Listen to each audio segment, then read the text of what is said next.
Technology is so bad. Okay, here we go. Here we go. All right, so I was thinking about this a few days ago, and well, let me just read this. They're releasing several new research artifacts that advance robotics.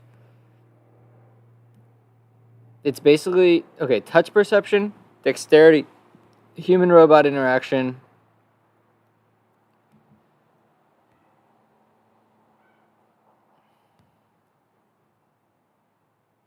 And so then so then there are these two companies that are trying to make some hands. I'm not going to watch the video, but I want to, so the name of it is Sparsh. What is Tack Bench? A set of 6 touch-centric tasks for standardized evaluation across tactile sensors and models.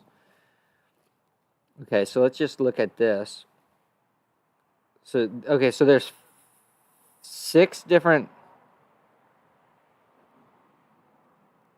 Sparsh models. That's kind of interesting.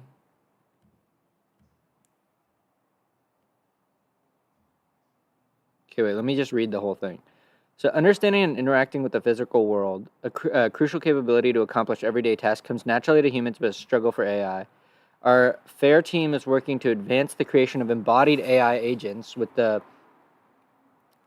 robotics community that can perceive and interact with their surroundings, as well as coexist safely with humans. Providing assistance in both physical and virtual realms. Okay. That advanced touch perception, robot dexterity, and touch is the first measure. Okay. To enable AI to perceive what's inaccessible through vision, we're releasing MetaSparsh, the first general-purpose touch representation that works across many sensors and many tasks. AI Digit360, a breakthrough tactile fingertip with human-level multimodal sensing capabilities, and Meta Digit Plexus, a standardized hardware-software platform to integrate various fingertip and skin tactile sensors onto a single robot hand. We believe these advancements have the potential to positively impact fields such as healthcare manufacturing by enabling machines to perform complex dexterous tasks. Okay, so, okay.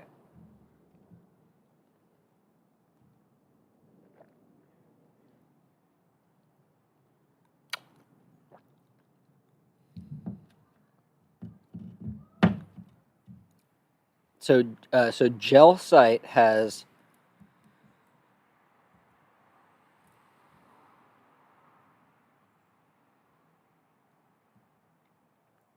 elastometric.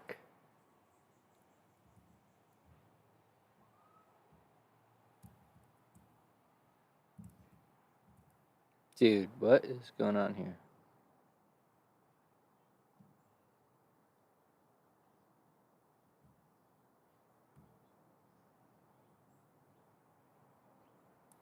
Yeah, okay, so let me get a picture of what it is that I'm actually talking about.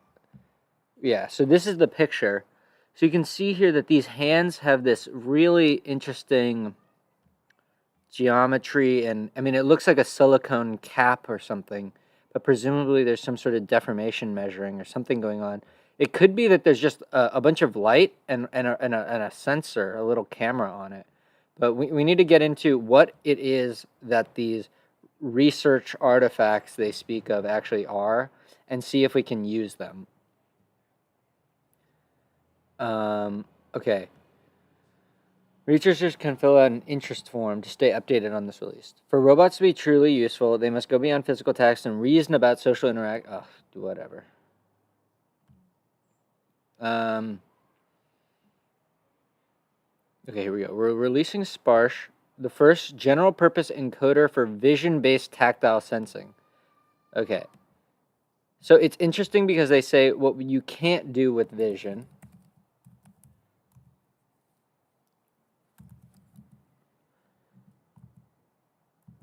Where's the first instance? I can't see anything. Okay, inaccessible through vision, but then it's a vision-based tactile sensor. Vision-based tactile sensors come in various forms, differing in aspects like shape, lighting, and gel markings. Existing approaches rely on task and sensor specific handcrafted models. This is hard to scale since real data with labels like forces and slip can be prohibitive to collect. In contrast, Sparsh works across many types of vision-based tactile sensors. So if we just Google this, because typically when you read things like this, there are certain little phrases that you need to just know what they mean.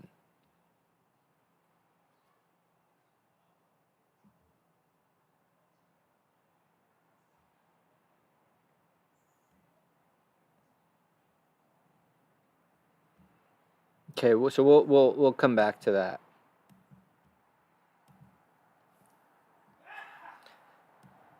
By leveraging advances in self-supervised learning, avoiding the need for labels. It's a family of models pre-trained on a large data set of 460,000 tactile images.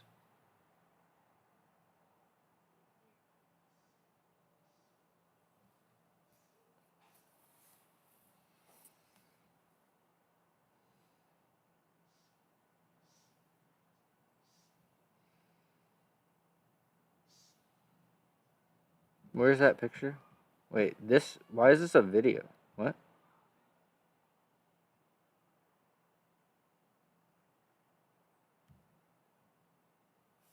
Okay, so presumably this is again one of these frontiers where there's like, okay, since it's an embedded thing, you really can't make it that big, but I'm not sure yet.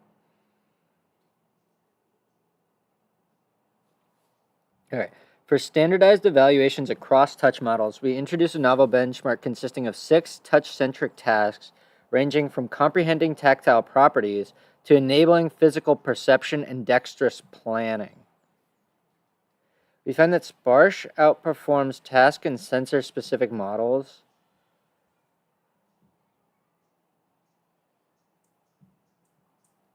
By enabling pre-trained backbones for tactile sensing, we aim to empower the community and build on and scale these models towards innovative applications in robotics, AI, and beyond.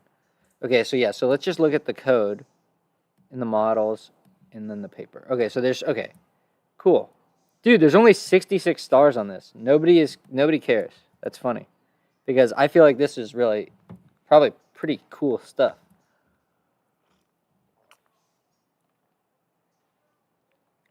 It's interesting that they put their paper. No, wait, where's the actual paper?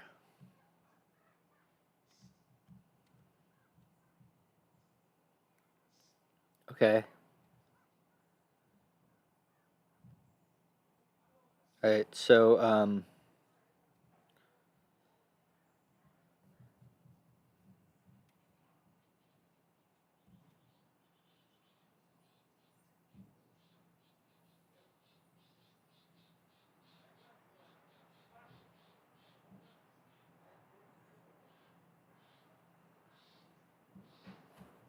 let's just keep reading. That looked too advanced for me. I honestly, yeah.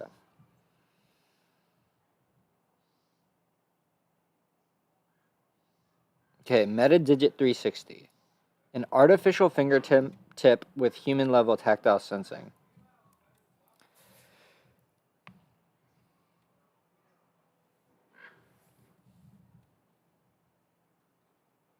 Equipped with over 18 sensing features, Digit360 will enable advancements in touch perception and allow researchers to either combine its various sensing technologies or isolate individual signals for in-depth analysis of each modality. Over time, we hope researchers will use this device to develop AI that can better understand and model the physical world, including the physicality of objects and contact physics.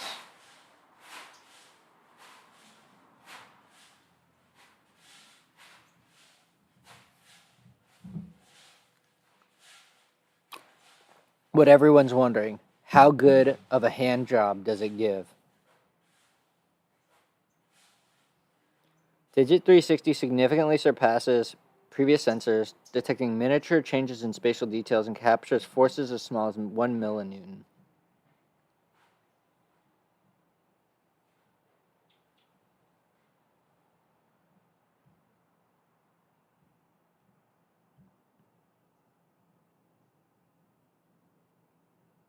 What is a taxel? Whoa, what is a taxel? To achieve this, we developed a touch perception specific optical system with a wide field of view consisting of over 8 million taxels for capturing omnidirectional deformations on the fingertip surface. Additionally, we equipped the sensor with many sensing modalities.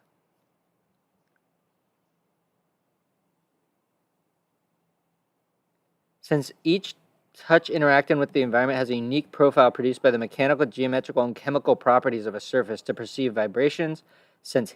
Oh, wow, heat? That's cool. I didn't even think about heat. And smell odor. Nah, they're doing too much. You're not going to get. I mean, maybe. I mean, why not? Why not? Why not put a scent thing? By leveraging such multimodal signals, Digit360 will help scientists advance research into AI that can learn about the world in richer detail. With an on-device AI accelerator, Digit360 can quickly process information locally. So here's my plan with this, just to because obviously I want to do this. Making a hand has been on my list for a long time now.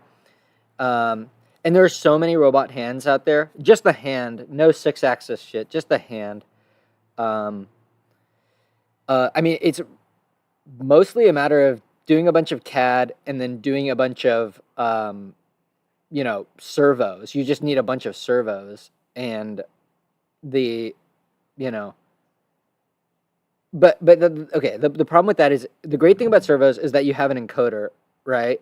So you at least know, okay, I'm stalling, but and you can assume certain things because you know the mass of the hand and you know basically the torque of the servo, so you can kind of get an idea of like how much force you're putting when you're gripping. But I mean, the magic there is all in the software, and it's one of those things where you really want to go one level up in how end to end you're doing things. So so I would love to try to basically project this very expensive research down into more hobbyist hardware and see how well can you do with hobby hardware, because they're doing all sorts of really high budget stuff. I mean, they must have gone through a ton of iterations on this. I mean, we don't even have really any idea of like what goes into this. Let's look at what a taxel is. Oh, interesting. A tactile element from the word pixel. How do they do? So they do vision-based taxel. So it's a camera. It's a camera that estimates the deformation on the surface of this presumably silicone.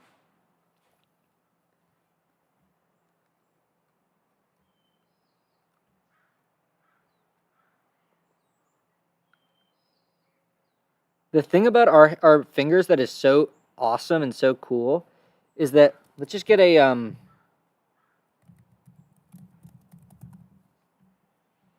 I mean, we got bones all the way up to the fingertip, right? So basically there's a soft squishy part, but then once you go past that, you can actually put a ton of force between your thumb and your index finger. And I would just be curious to see like what the maximum amount of force you could put between two of these is before something sort of breaks. Okay, let's see. Omnidirectional deformations on the fingertip surface. We equip the sensor with many modalities. By leveraging such multimodal signals, Digit360's 360 will help scientists advance research into AI that can learn about the world in richer detail. With an on-device AI accelerator, it can quickly process information locally to react to stimuli such as the flex of a tennis ball or the poke of a needle. Yeah, see, that's the other thing is like, I would just want to know all the ways in which this thing, because yeah, that's so sick. And in some way, though,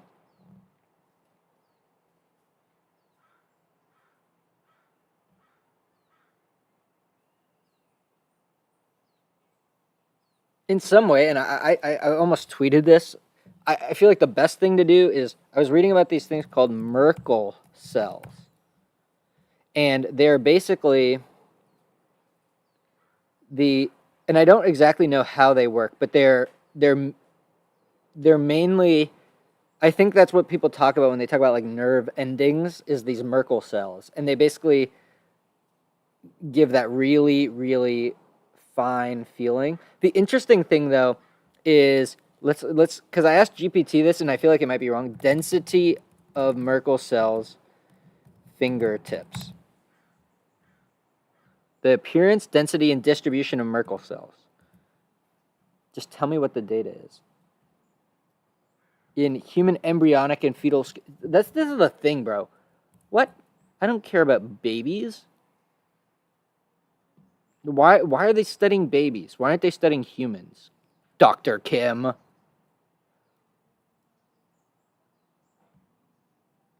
I mean, how would you do it? You would need to do that thing where you take a bunch of cross sections. Like the way they do it with neurons is you take a little cube of a brain, and then I think you slice it up, or you're able to image it where the beam focuses on a specific layer, and then you do a process where you do a 3D reconstruction from the slices, and then you can actually count how many neurons there are. But you can't do it. You can sort of do it from a 2D image, but it's like you don't have that much geometrical information. Anyways, it can act as a peripheral nervous system on a robot inspired by the reflex arc. Reflex arc. See, there's all these terms that you need to...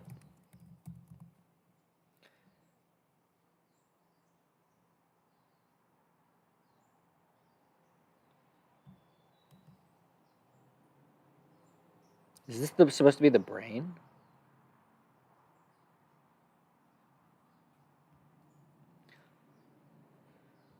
Okay.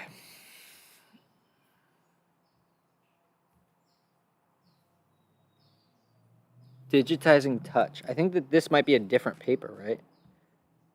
This paper is called Self-Supervised. So this is about the model, and this is about the hardware.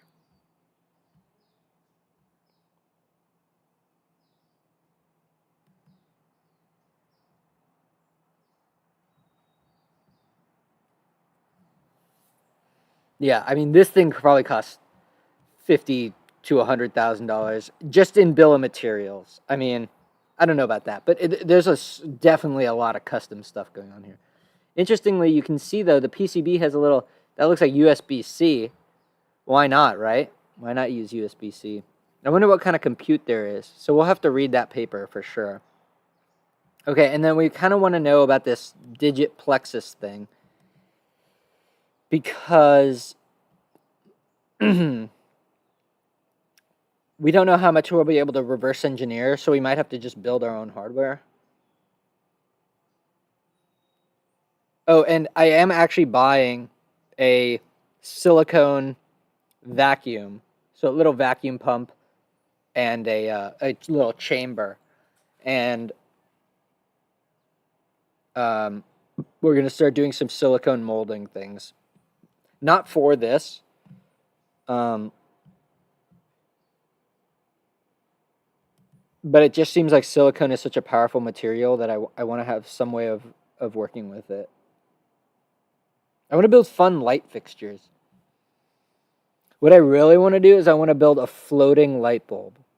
I wonder if you could do it. You probably can't do it with silicone because it's material properties, but you might be able to do it with, was it not nylon? Latex. You might be able to do it with latex, but the problem is it leaks, and you need a power cable to go into the center of it. But this is one of these like David Blaine type things. Like you have this vision in your mind of something so freaking magical. Like how cool would it be if, even if it only lasts for a day, you know, you have a floating balloon that lights up the room. I mean, it's just like, how cool is that? The main problem is getting the buoyancy of the helium. The other thing you could do, of course, is you could just hang an inverse teardrop from the ceiling and make it look like a balloon. That would be pretty cool too. I really, really want to do that. And that one you could do out of silicone, so you could not silicone, so you could, because silicone has really nice light diffusion properties, I feel like. I love how warm it is. Anyway, so we're definitely going to be trying to do some of that. But back on task.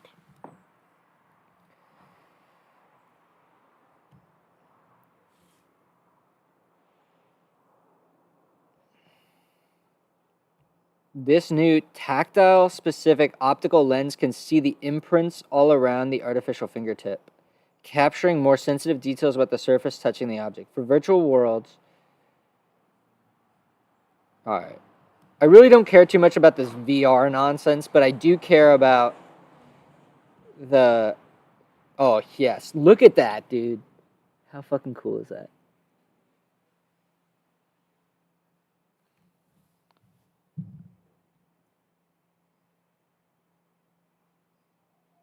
So what my plan today was to try to maybe download some of the research artifacts, and give it some like super out of distribution images, and maybe try to generate some images that are in distribution. I think that's going to be really hard because I really don't know. First, it goes through this. Presumably, the imaging sensor is like in here, and it has a wide field of view, so it can capture basically as much of this silicone tip as possible. I wonder how it does deformations. I wonder what they're using, because that sensor is probably pretty freaking cool. All right, let's go into the so what is the code in design? Oh, dude, if they have an open design, dude, how does this only have 96 freaking? Oh my gosh, wait, they actually have design, dude. No way, there's fusion files in here. Step files, bro. No fucking way. Look at this. The CMOS sensor. Wow, dude. Oh my gosh, dude. Nah, this is cool. Okay, so wait. Is this custom? Wow. Holy hell, bro. Oh my gosh. This is so cool. The lens. Oh my gosh. Dude, anytime you see SPDT, single point diamond turning machine. No. Wait, oh wait. It could be single pole double throw. But I have a feeling that anything with a lens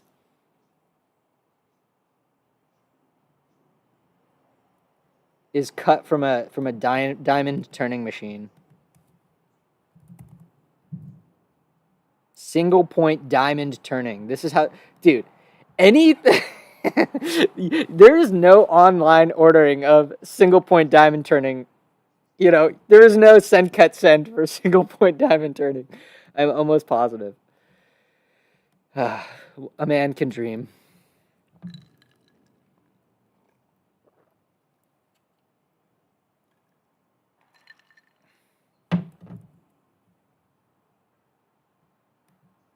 I want to change the name of this thing. Whatever. I want to include digit in it for the search terms. All right, so Digit Plexus, a standardized platform for tactile sensing hands. The human hand is marvelous. Enables actuating muscles in the hand when making decisions.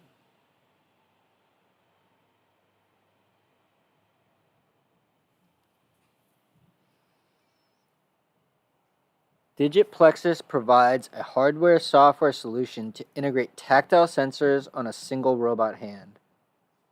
The platform interfaces vision-based and skin-based tactile sensors like Digit360, and Reskin across fingertips.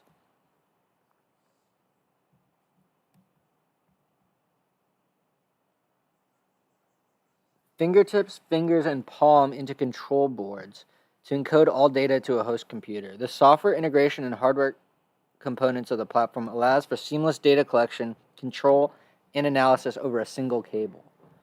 Okay, so this is presumably its own repo. So building such a standardized platform from scratch enables us to push the state-of-the-art in AI. Okay. So we're sort of towards the end of this. I would like to. I don't really care about the benchmark of about the cooperation. I'm mainly interested in what can you do with the hardware. I would love to see this thing try to pick up a wet ice cube, because it needs to have self-awareness, whether hard-coded or something, about the friction force of itself. Because that's I mean, I need to think more about the physics, but presumably, if it doesn't know,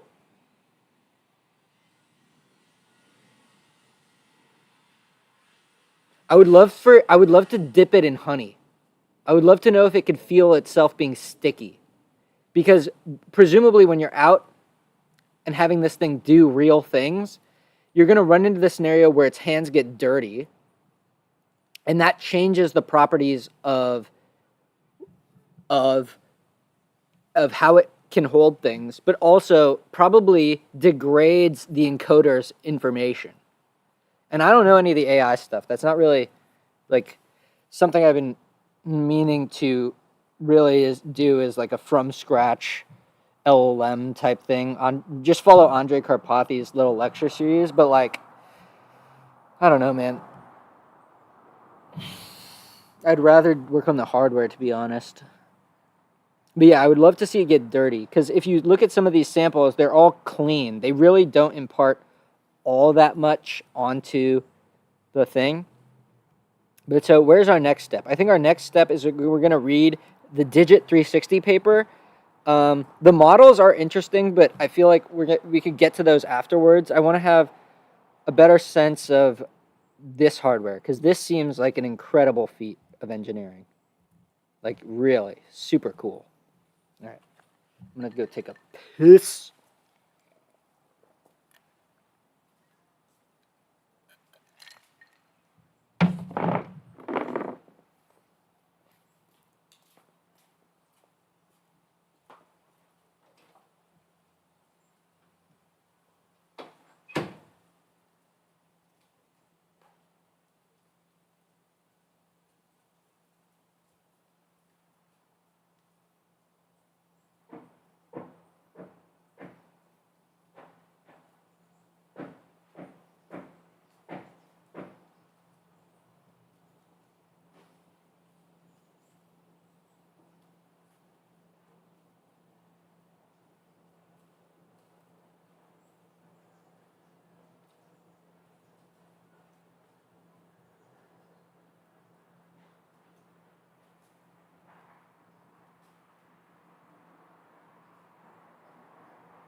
Why do you need to use diamond to machine glass for lenses?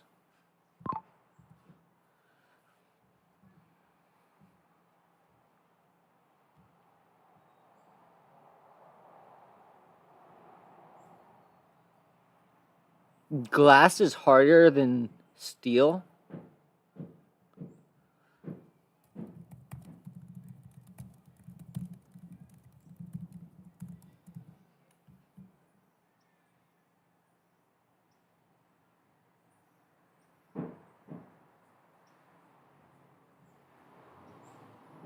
Right, yeah, it doesn't really undergo that much plastic. You know what's crazy, though? Isn't glass kind of a liquid?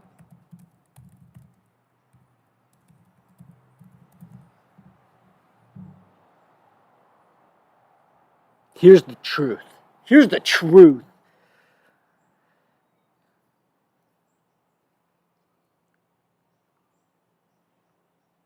Ah, okay. That's interesting.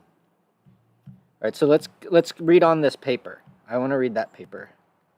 Dude, this is so cool that they have the... All right, let's clone this repo and start to look at some of the step files. What's in this? Okay. Jeez. Oh, here's the PCB.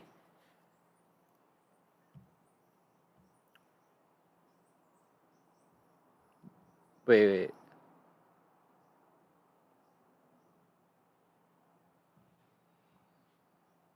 Templates gel sensor.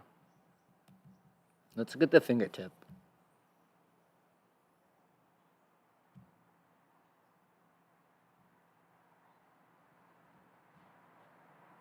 What is the license on this? MIT. Non-commercial. Yeah. So so this is why it's for researchers, because you can't commercialize it.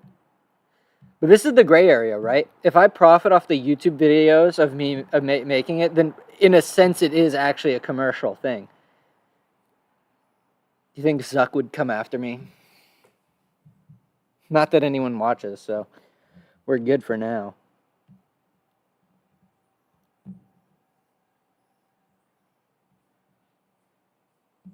Yeah, that kind of sucks.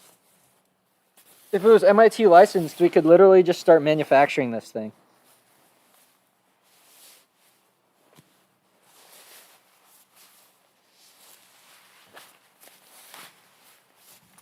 Okay, so let's read the paper. It's this, right? Okay.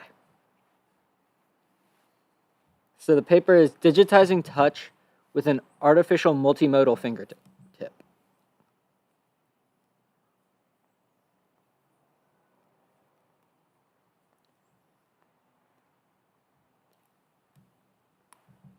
Tactile internet?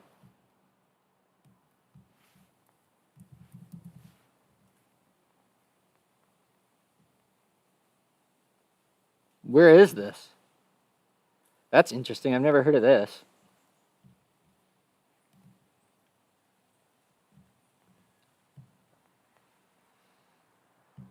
All right. Oops. Okay.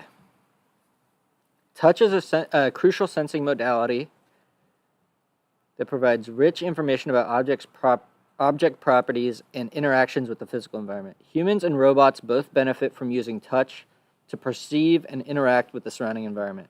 No existing systems provide rich, multimodal digital touch sensing capabilities through a hemispherical compliant embodiment.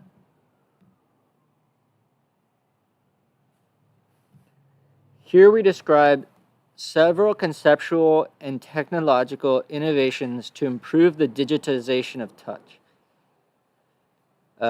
These advances are embodied in an artificial finger-shaped sensor with advanced sensing capabilities.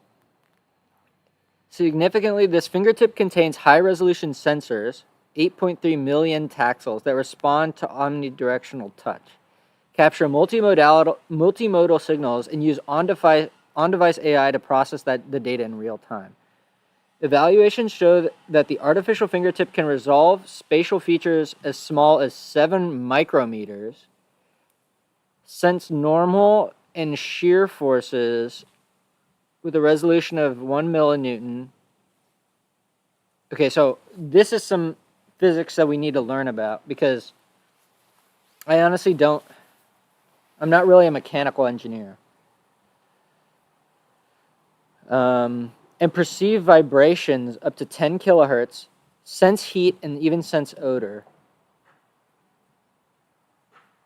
See, this is, I guess what I'm saying, is they went all out on the multimodal sensors because they don't really know what is going to work. So it seems like they're throwing stuff at the wall, and then just with all that, they can create a really, really advanced embedding that has all sorts of ways to compress the natural world and the objects of human civilization.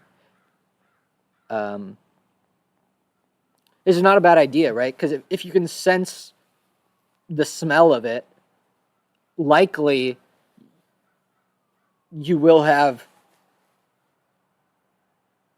a greater confidence on your expectation of how you're going to interact with it. But it is like when we design ours, no way I'm putting a nose on my hand.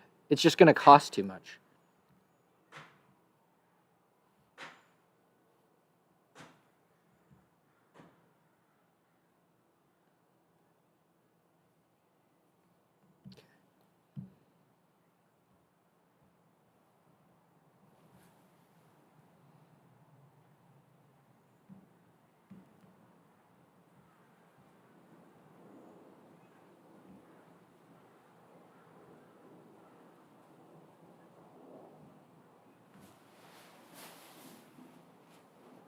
Oh, that's interesting. Yeah. How would it reason about the weight of this being half full? Huh. That's there's a lot of reasoning stuff there, and it's like I'm sort of going to put the reasoning part in a bucket just so that we can understand the hardware, because all that planning stuff takes a whole bunch of extra work. The most important part is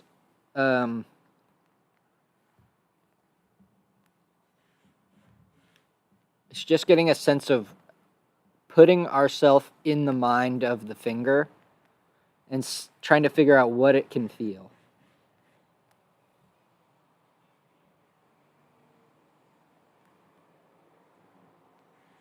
Okay, touch enables us to measure forces and recognize object properties such as shape, weight, density, textures, friction, and elasticity. The finger is so amazing. It also plays an important role in both social relationships and cognitive development. Until now, no solutions have emerged for digitizing touch with the same rich sensorial spectrum that is inherent to the human experience. Toward the advancement of robotic in-hand manipulation, we strive to mimic familiar features of the human hand, fingers. We postulate that the next generation of touch digitization in robotics will enable intelligent systems to discern significantly higher levels of physical information during environmental interaction. Digitizing touch depends on two fundamental features. One, temporal in nature, and one, spatial. Yeah. Temporal features process information from signals of time variation, whereas spatial features process a discrete multidimensional array of geometrical signals. Yeah, okay, this is sort of what they mean by multimodal in a sense, because let's say I press on some Play-Doh, or even a different example of just like some PLA. If I press on it and I held my finger there for 10 hours and I was pushing pretty hard, it would start to deform. And so, dude, there's got to be so many encoders all over this place to get an absolute position so that you know, dude, this hand is so fucking cool. Is my volume still good? Yeah, my volume's pretty good. All right.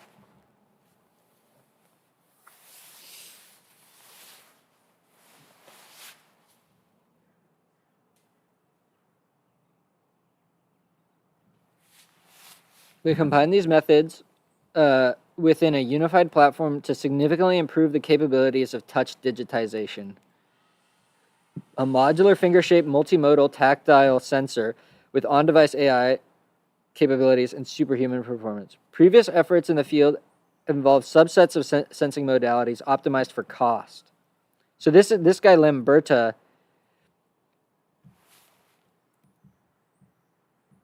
dude, wait, digit.ml?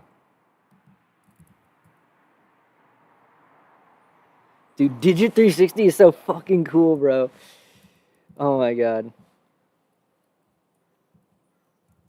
Okay. Wait, but I want to look at Mike Lamberta.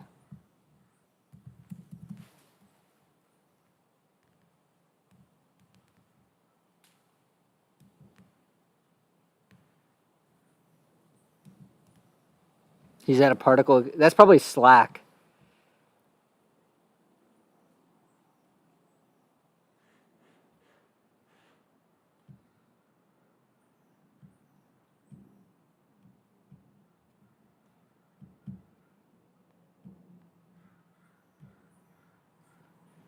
Dude, what a sicko.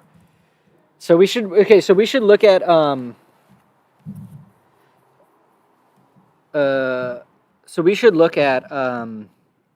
Digit. Presumably this is the Digit. Yeah, see, Digit, a novel designed for low cost, compact, high resolution tactile sensor. So I feel like though there's yeah, it's kind of interesting. So you start small, then you go big, then you got to go small again, because you got to make it cost efficient, but only after you figure out what works. So you got to make it more expensive in the second phase, kind of. What the hell? What the hell? Dude, Firefox is such a piece of crap. Let's just download it, right? If we download it, then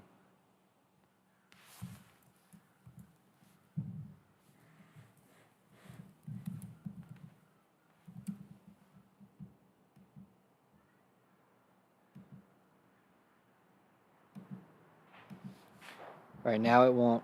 Oh no, for some reason it still takes time to load. What? That makes no sense. Okay. Hopefully it caches all of that. All right, let's keep going. We're only on page 2.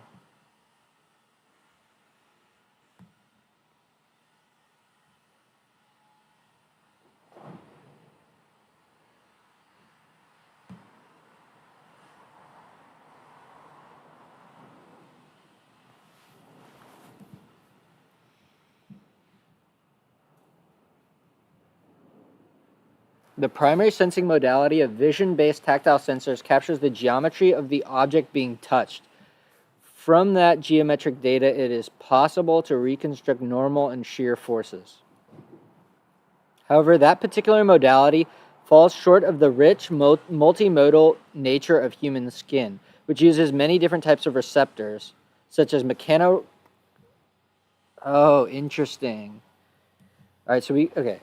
So presumably mechanoreceptors are the Merkel cells, but I don't know what nociceptors are. That detect harmful stimuli and the sensation of pain.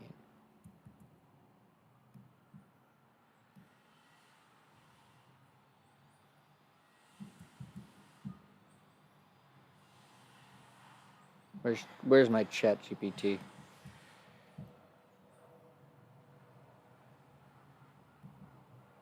Oh, okay.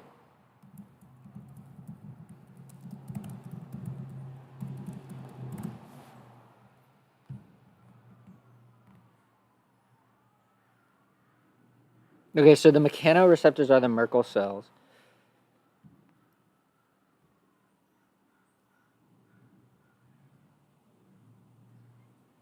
Wow, dude, there's so much. That's crazy. There's so much. There's something that does a freaking... What?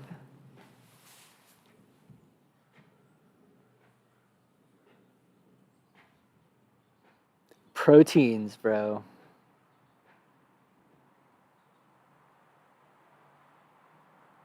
I would like to know how these... Because there's probably a whole bunch of different ways that pain is encoded.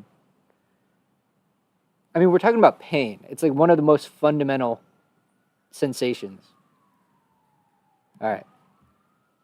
Yeah, so you just have to go in with the understanding that you're not going to create the finger. The finger is still probably orders and orders of magnitude more beautiful and more complicated and more difficult to engineer than Digit360. That's not to say that you can't do similar things with it, but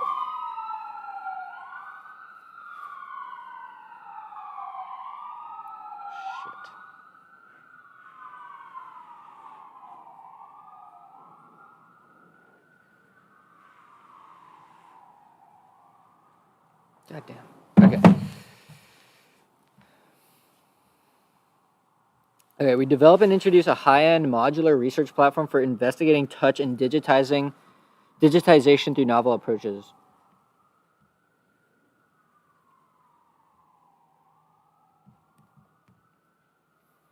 It embodies an elastomer that serves as the touch sensing interface with a subcutaneous camera that measures the deformation of the elastomer through structured light.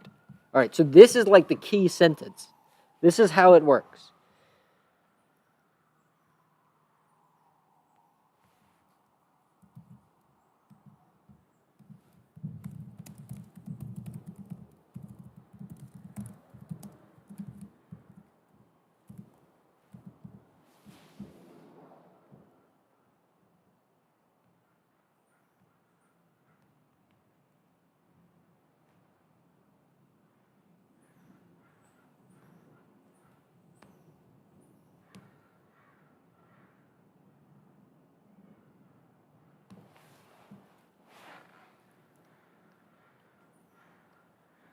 Wow.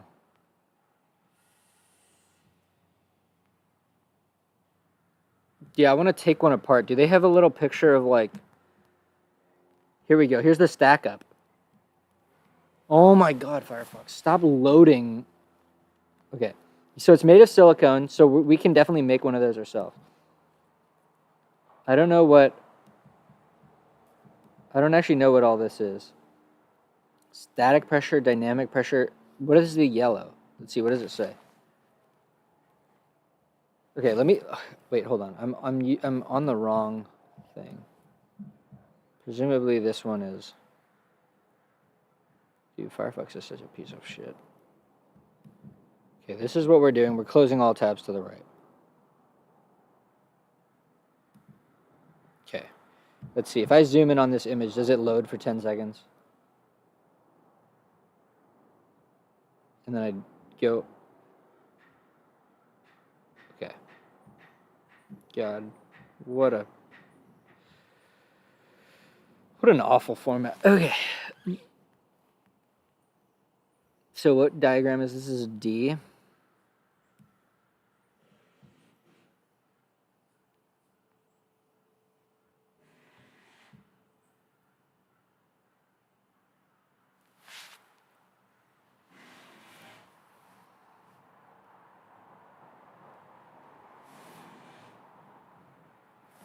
Okay, this diagram is very information dense. Prediction error is I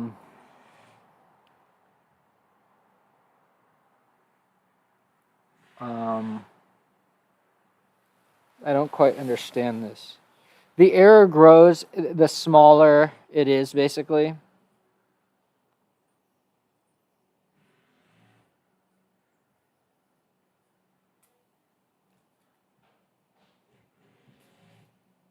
Okay, so look at this. Oh my God, look at this. There's 5 PCBs.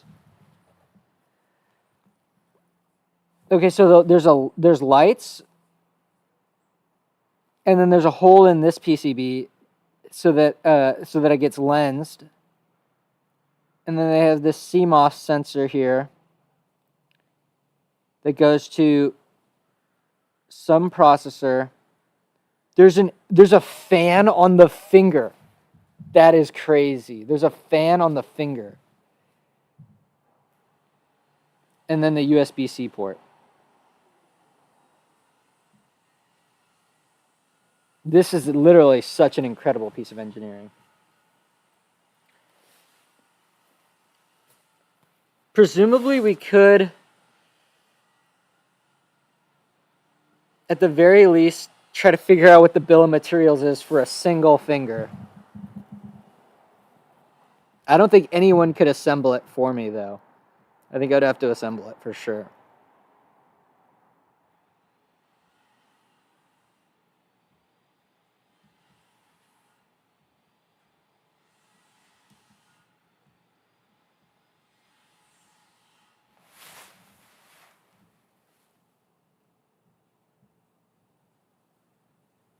Okay, so it's always funny to see how a paper, in their announcement they're like, oh, it can smell, but then it says, okay, identification of some airborne chemical compound. So it's like we didn't solve the nose. Okay, so I guess part of this though is we could probably cut down on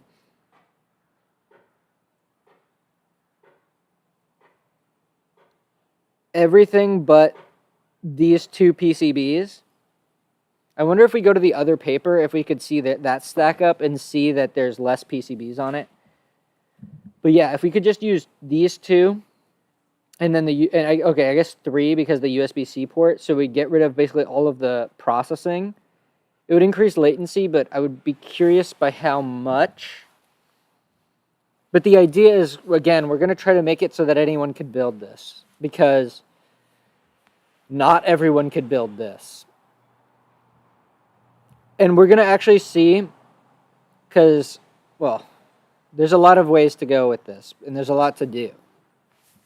But we'll see.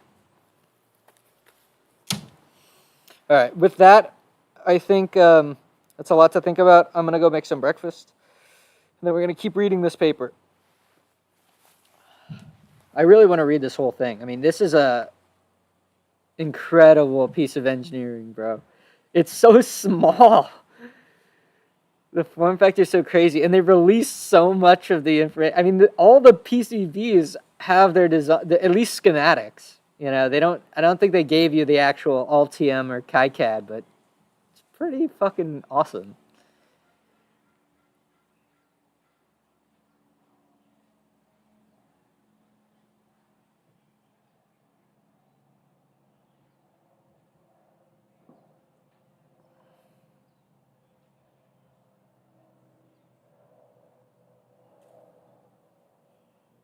So this is what the camera sees,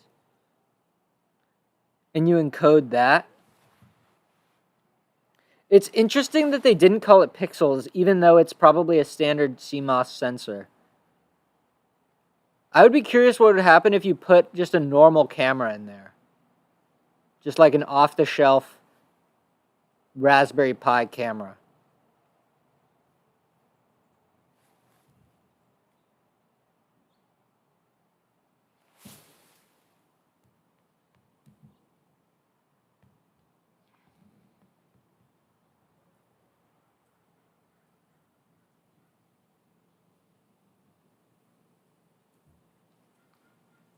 Yeah, and just to be clear, the first project, because this is obviously the coolest part. Like, I don't really care about the hand part, actuating the finger, because that's, there's probably fancier stuff that you can do that people are researching, but the standard way it's done is you just basically use servos, and it's like, okay. But this is new. This is really new. And it's fucking awesome. To effectively capture the nuances and touch interactions with the world, an artificial fingertip must be sensitive in both temporal and spatial domains.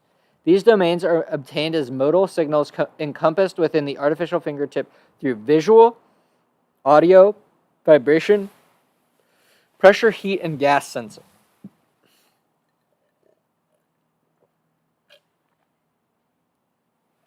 Oh, no, that's interesting. So this is basically prior vision-based touch sensors using off-the-shelf imaging systems are bound by slow visual capture rates, which reduce the amount of sequential information resulting from frame encoding time and therefore limit the temporal nature of non-static touch interactions encountered during manipulation. Wow, so yeah, you need a fan because you're going to be capturing images hella quickly. This seems like such a hard problem.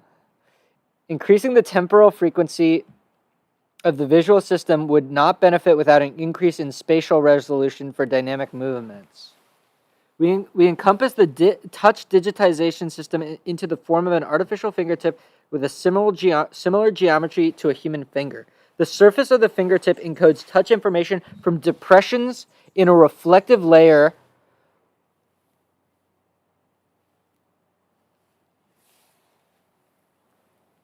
of which internal light reflections are captured by the camera. Ideally, a visual-based tactile system should resolve the minimum possible spatial features presented by an object interacting with the fingertip. Okay, so I can see how they made the claim about the needle, because if you only see the lens, dude, this is such an advanced thing they made.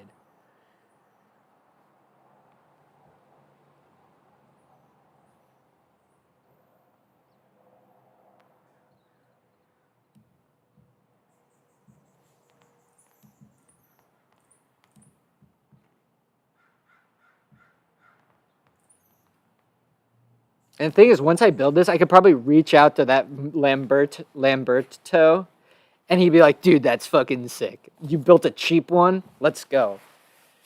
You built an open source cheap. I mean, they made an open source one, but it's. Well, we'll get into it. All right, I'm going to go cook.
All right. Time to keep thinking about fingers. My favorite. I love fingers. Who doesn't love a good finger?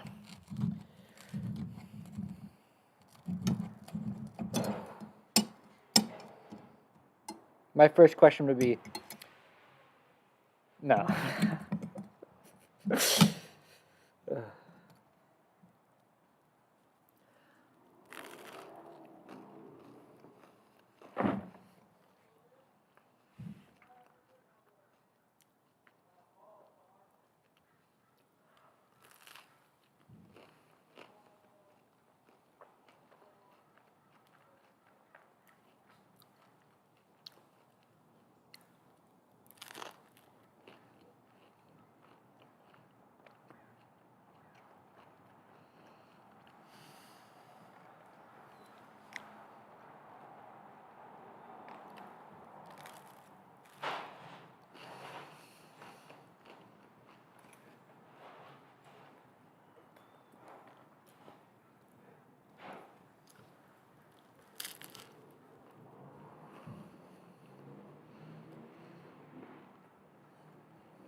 What the hell?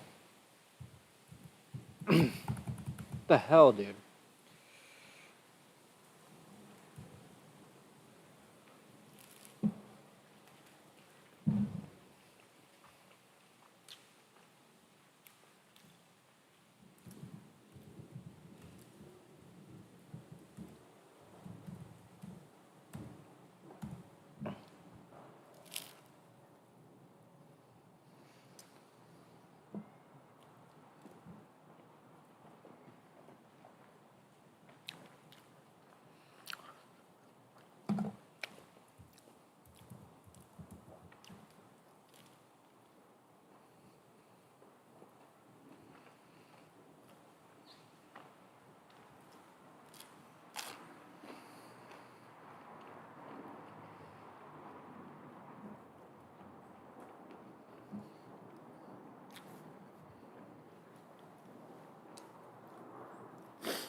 All right, so we can get on to reading this. I had a lot of thoughts when I was reading this silently.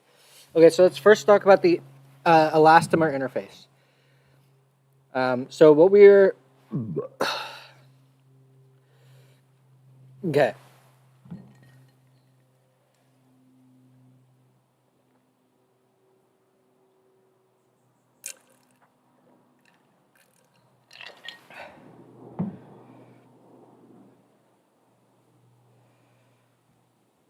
Okay, when the reflective fingertip surface layer is subject to impression stimuli,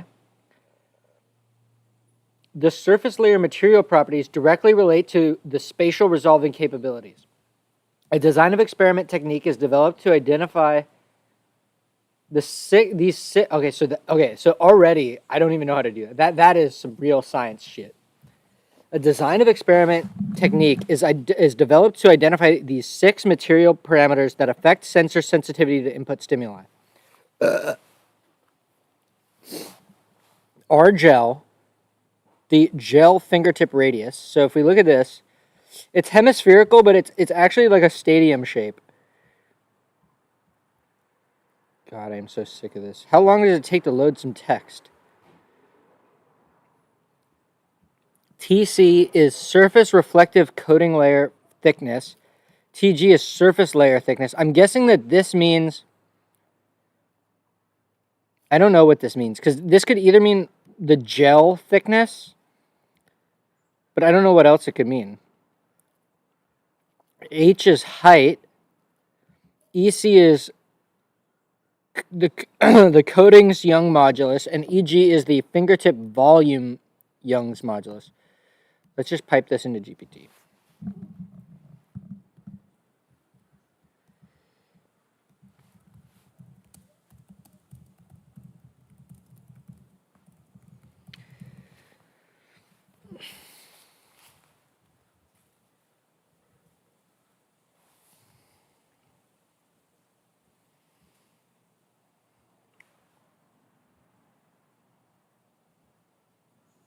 Yeah.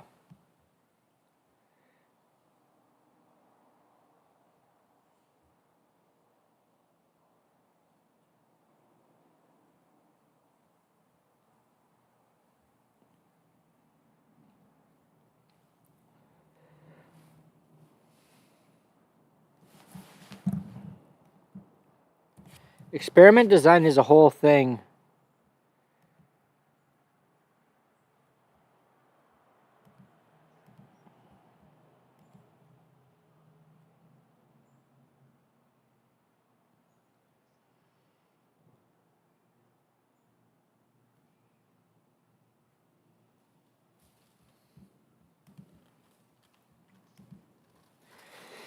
If the surface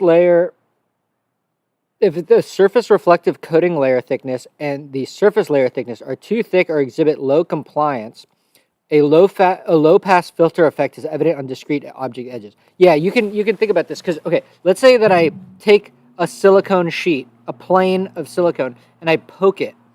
It's only it's going to develop a curve, a continuous curve that deforms with it. It's not going to be exactly the shape. If it was really, really compliant, then you could like put your hand into it and it would mold to the shape of your hand. Similarly, if the object is rich in spatial information,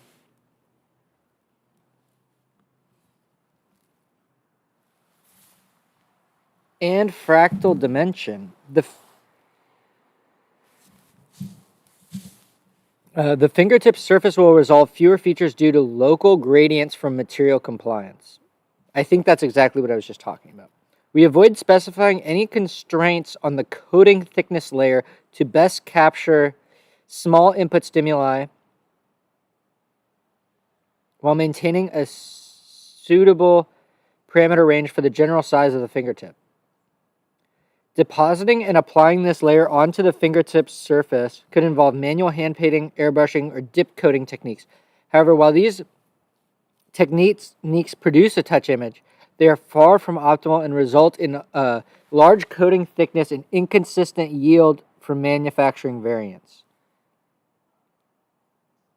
We solved this by developing a new chemical deposition technique for growing a silver thin film directly onto the surface of the fingertip. Bro, give me a fucking break. Come on, bro.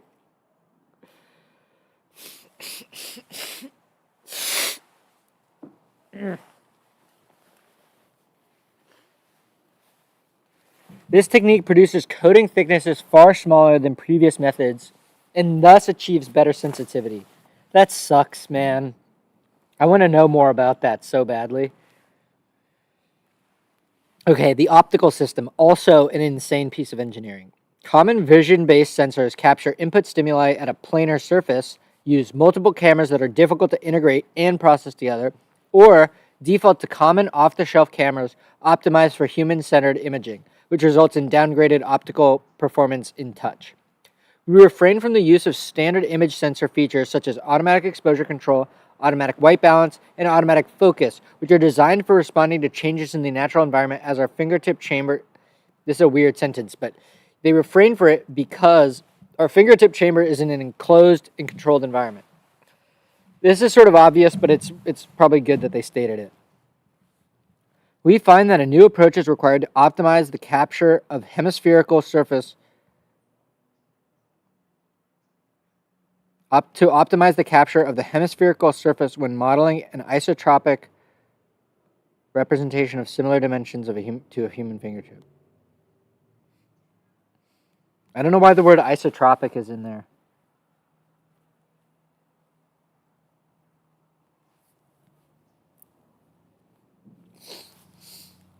In optimizing for input stimuli from the touch interaction layer,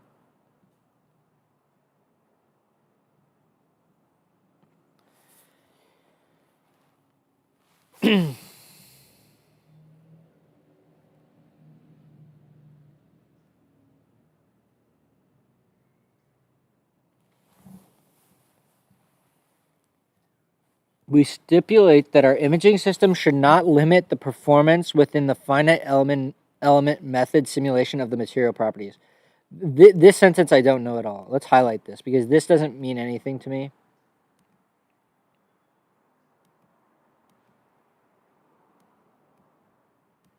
What?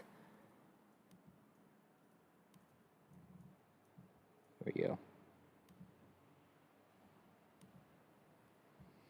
Hence, we determine The optical system requirements to best suit capturing images related to tactile sensing with a CMOS pixel size of 1.1 micrometers.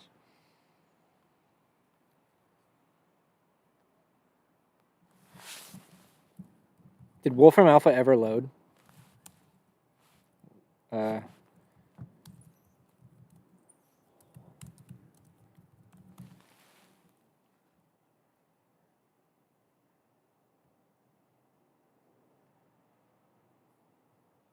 Yeah, that checks out. That's a pretty small freaking sensor, bro. 3.3 by 3 millimeters, that's pretty small. Presumably it's a little different than that, but at least it's sane. Basically what I'm saying here is if there's 8.3 million pixels and it's a square image, it looked like a square image, and you multiply that by the pixel size, you get the sensors, you get one of the sensor dimensions. Oh my god, this is so fucking stupid.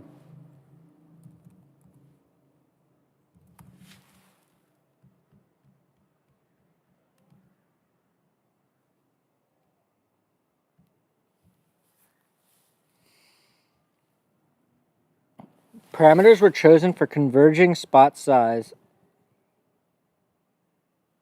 to increase spatial resolution.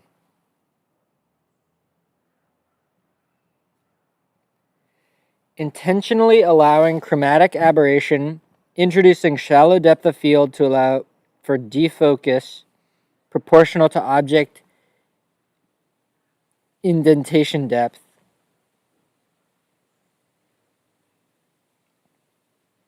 and removing anti-reflective coatings to enable capture and interpretation of reflections and scattering inside the fingertip.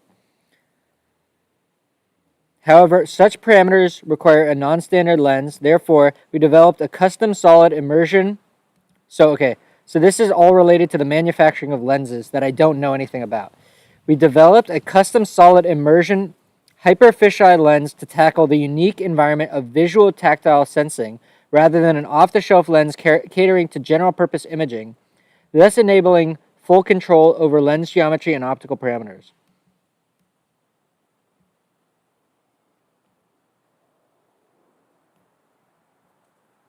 I really wonder if you could do that breaking taps thing where you use an epoxy lens to do this. I mean, dude, that video is so good. Let's just go to...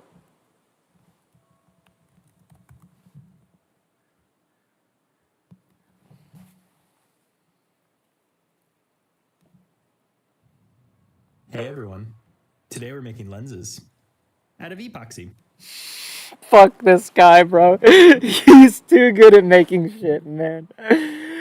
Fuck Zachary Tong, bro. He's got the freaking atomic force microscope. He's got the scanning electron microscope. He's got... Oh my god. He's got a sputtering machine. Give me a break, bro.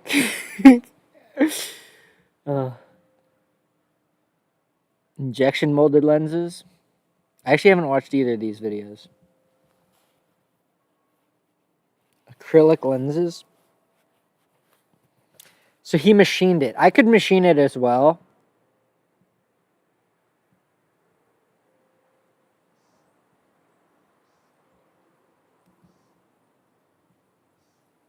I could do that. All right. Therefore, we developed a custom solid immersion.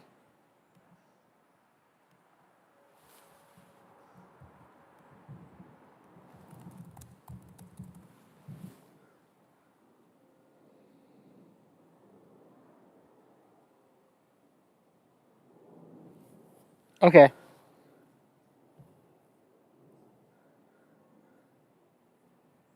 All right. Makes sense.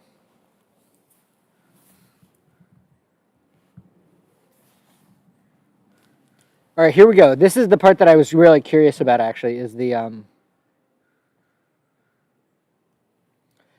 We described two metric parameters for the illumination performance within the volume.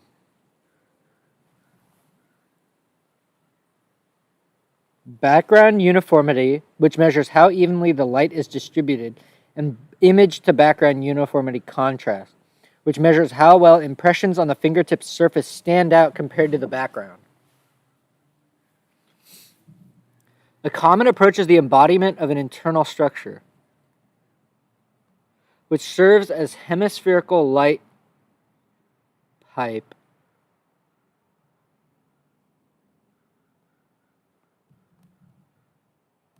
Some of this stuff is just so out there for me.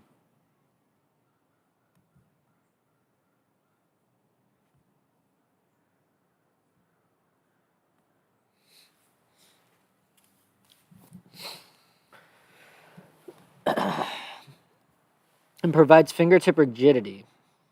However, an internal light pipe structure produces illumination artifacts in the form of glint. Dude, is it watertight? Oh no. No way!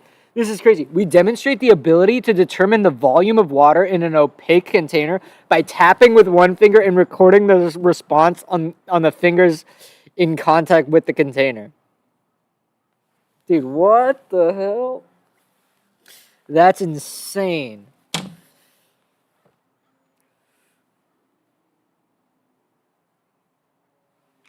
Oh, that is so cool.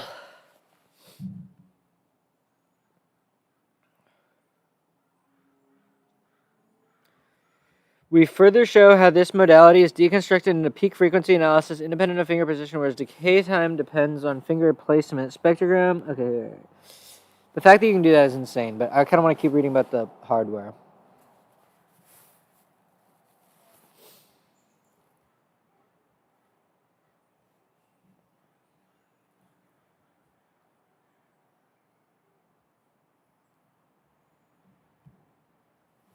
All right, let's see if we can read this and get through it.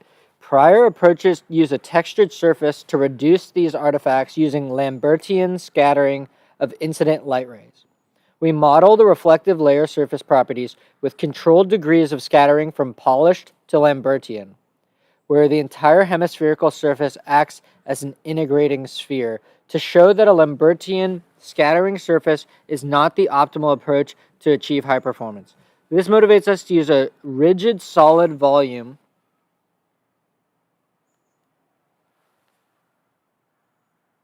Wait, the finger is solid? No way. No, this isn't solid. Is it? No way it's solid. That would make no sense. That's not what this is saying, is it?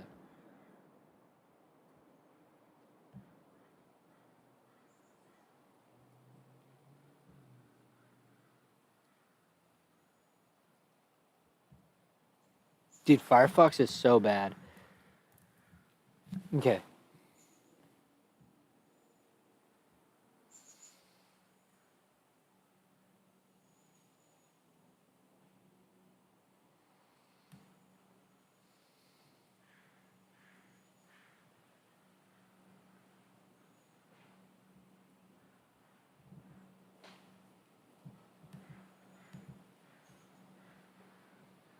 I don't understand that. Is it solid silicone? I can't imagine that's the case because then it would just not conform enough.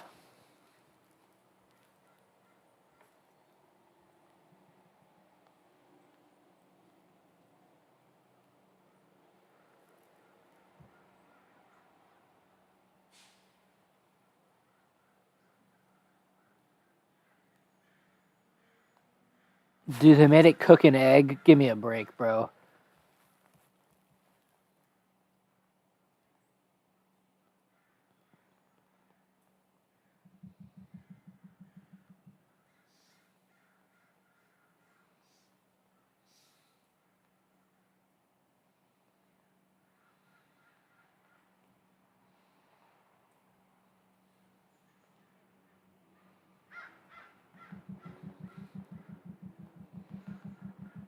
Oh, wait, hold on. We deploy a complex scenario of scene understanding through touch digitization in which a kitchen appliance and utensil are used with 4 artificial fingers to capture how modalities change over the course of making scrambled eggs.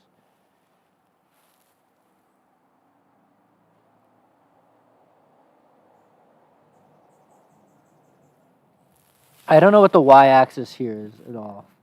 but that's okay.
That's interesting. The possibility of replacing the sensing fingertip.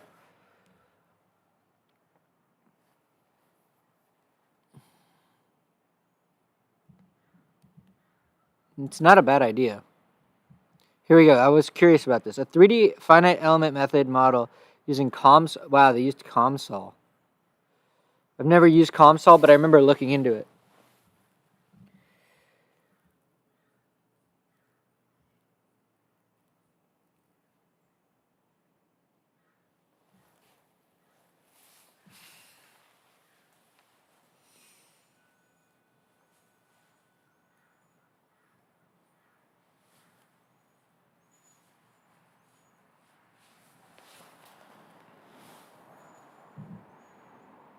Oh, yeah, this method section is going to be important to read, actually.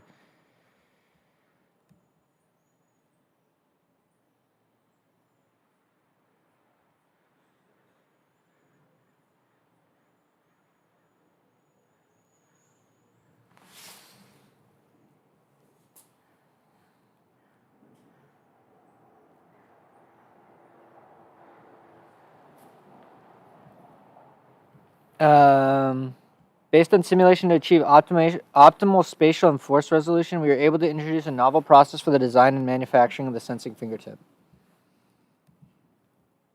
Nanomechanical characterization of the fingertip polymers, Young's modulus.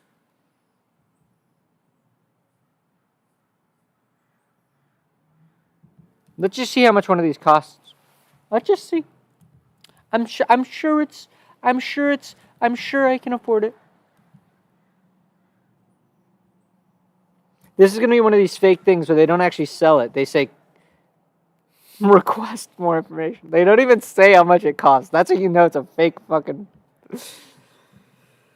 Come on, man. Come on, man. I want one.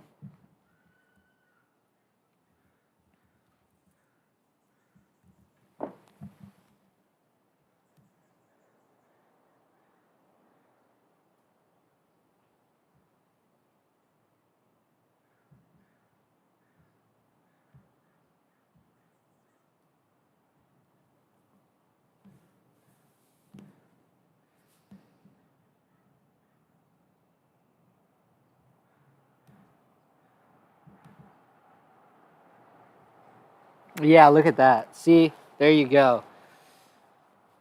That is why you put that compute on device. But then you need a fan. I mean, it just becomes a total mess.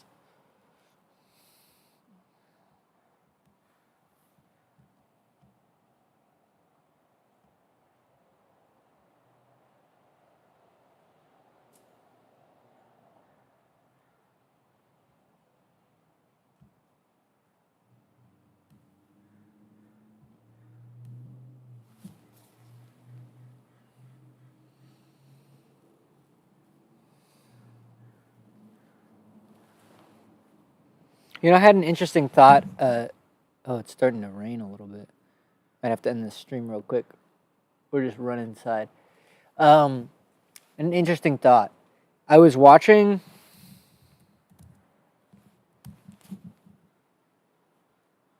Oh, still does it. So I was watching this, and I had the thought. I was like, okay, the biggest focus that Shane has is basically how much time every single little part took, right? And it's like that's so cool to think about. And I was thinking about like, where is it where in a commercial setting there's like teams of people working on mathematical proofs all to build the system, and they know every little bit of the proof, the proofs and how they're building together and how they form some product or something. I don't know. Just the thought of proofs becoming, because you know it's funny to think about. It's like how bastardized theory gets as you get closer and closer to application and commercialization. But it's like proofs are the pure way to do it, but you have to have a model. Anyways, it's just all sorts of interesting stuff.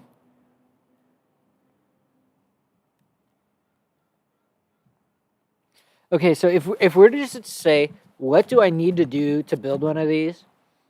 I would say the minimal thing is you're gonna need the silicone fingertip. Let's just download the repo. I'm ready to do that now. So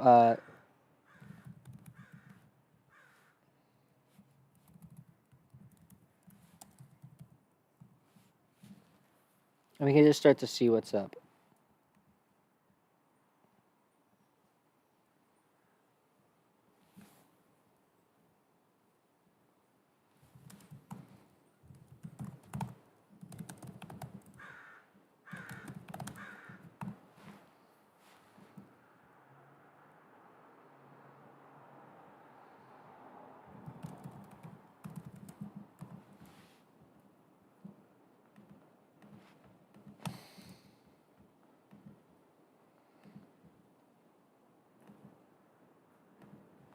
Okay, so they have a mold step file too.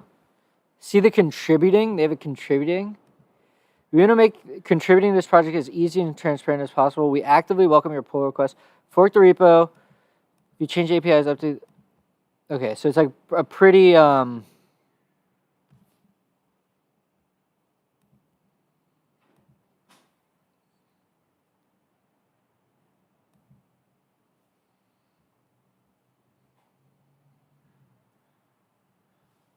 I thought I saw some schematics. Are they all PDFs? All right, well, let's just hop into Onshape and see what we can do.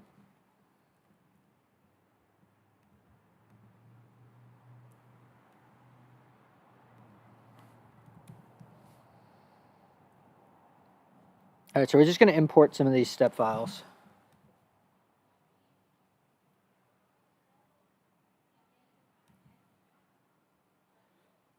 So, okay, so let's just look at digit360.step. I feel like that's probably the first place we want to go to, because that seems like the highest level thing. So where was this? This is source.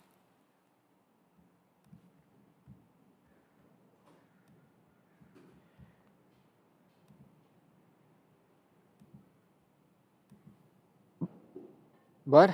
Oh, they have meshes.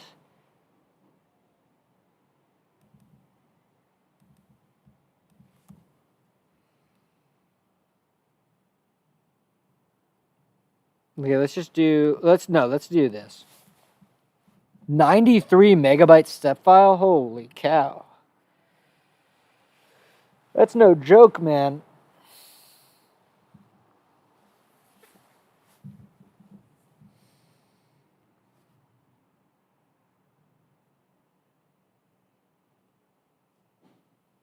Yeah, I want to know so much more about how they manufactured this thing. How do they build it?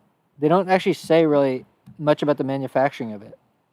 I mean, they just treat it as a given that you have all these ways to manufacture.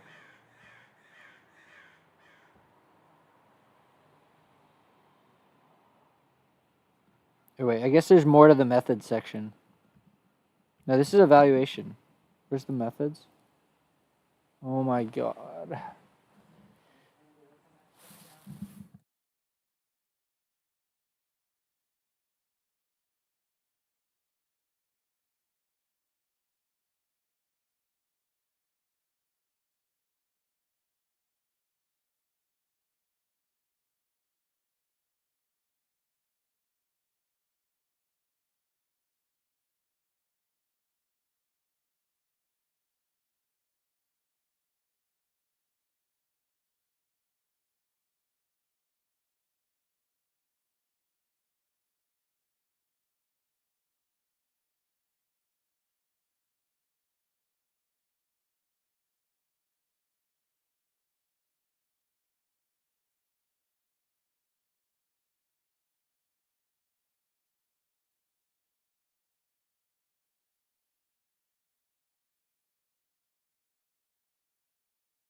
Okay. So I don't know. I feel like I covered most of this. But this is just gonna be really fucking hard. Oh yeah, we were gonna go into here. Oh, you can have assemblies in step? That's crazy. Or maybe these are just damaged? Faulty topology? That's fantastic.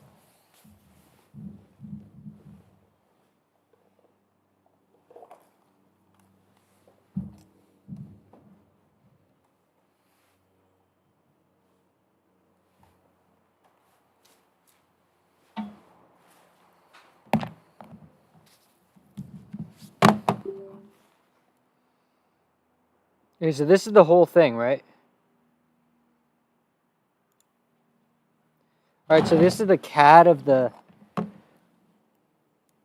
Wow. A lot of parts.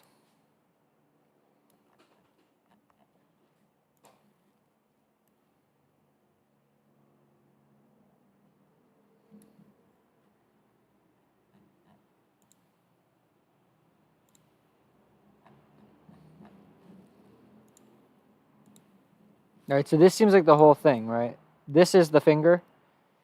So let's do section view. Dear God. Oh my God.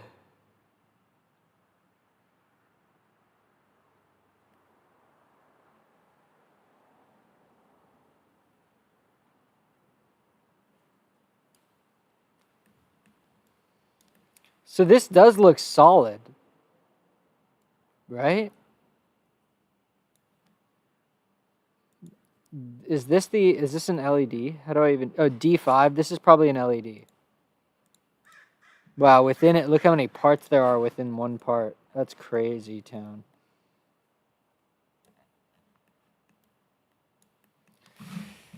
Holy cow. That's so overwhelming. Anyways, that's a stream. 2 hours about Meta's new finger.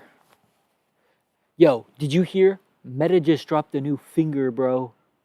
No way. Meta just dropped a new finger, bro. Okay.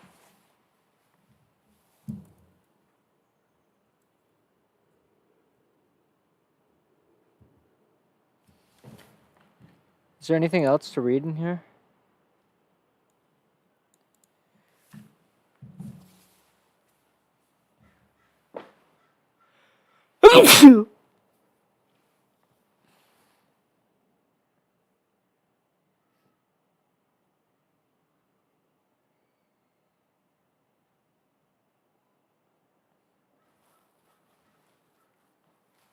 Low-key, what happens if I just take this, hit export,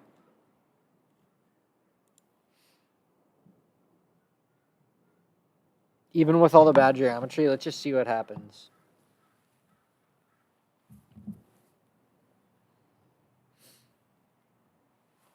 I'm also gonna go on GitHub, I think.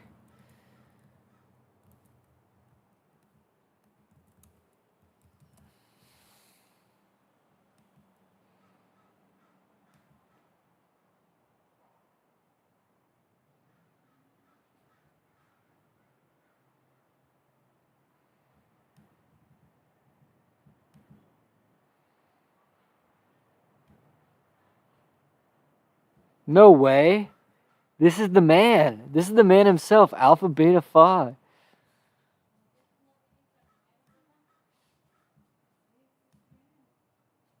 We should look at Digit 1. Digit 1 seems like you could 3D print it. Maybe I should do a video. All right. Okay. So let's just ask the question. Can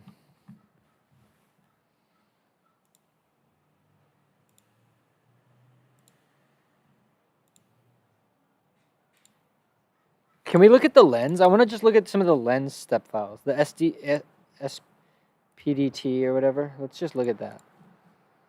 This is going to take forever. Let's open up a new thing.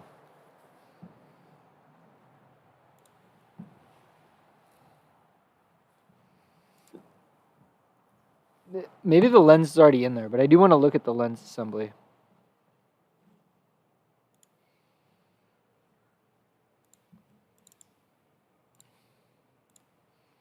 I kind of want to print one of these scaled up.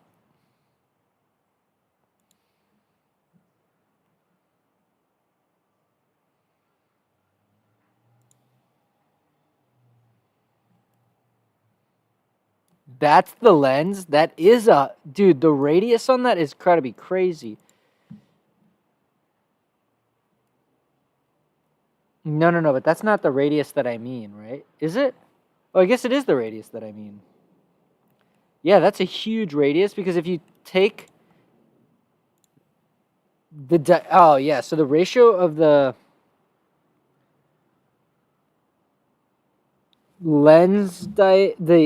The lens diameter... I don't know anything about lens design. I don't know anything about optics. So this is all coming at it totally blind. But low key, I want to print one of these. So we're going to export this.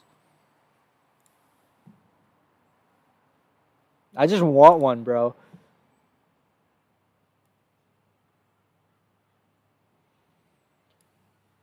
Wait, why is it a zip? No. Oh, okay. I can print it as one. So let's go here.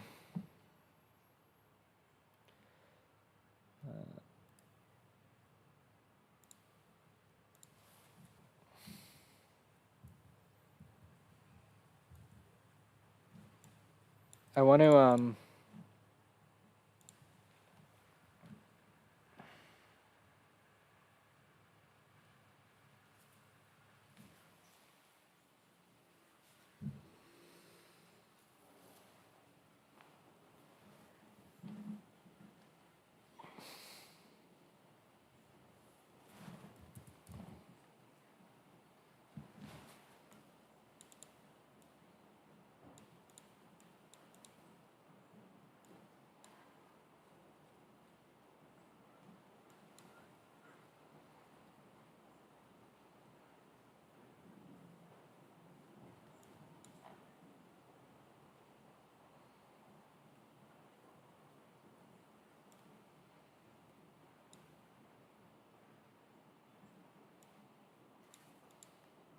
Wow. This is a lot of updates.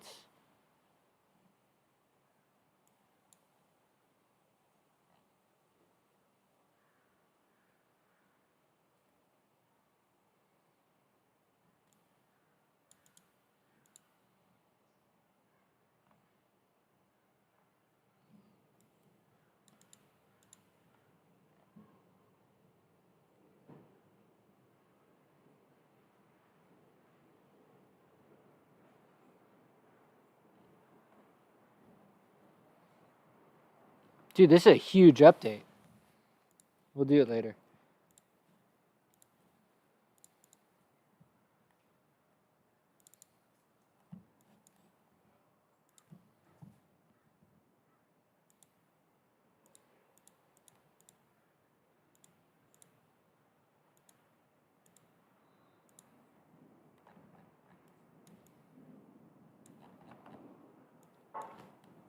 Oh, that sucks. It's actually funny. Funny, isn't it?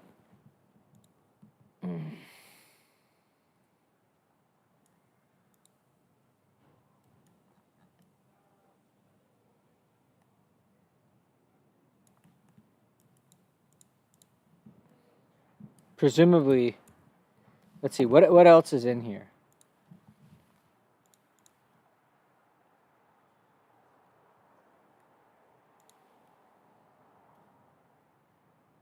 Oh, wow. That's a cool picture. Look at how hyper fisheye that is. That's crazy town. I don't understand why there's so many.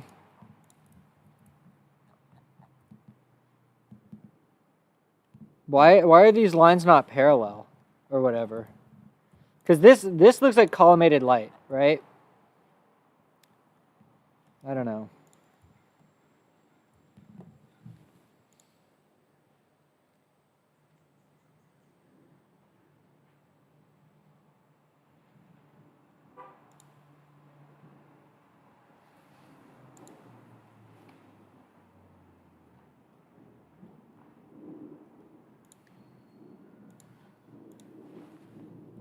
All right, we're gonna ask an issue saying, will there be any hope to publish the PCBs?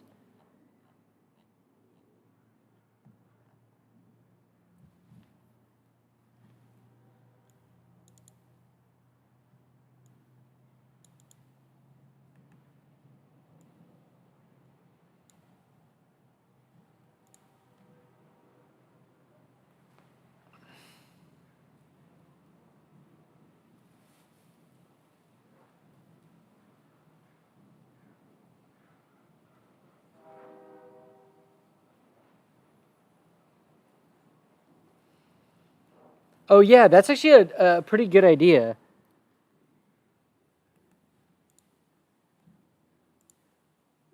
Wait, what is the ski-doc file?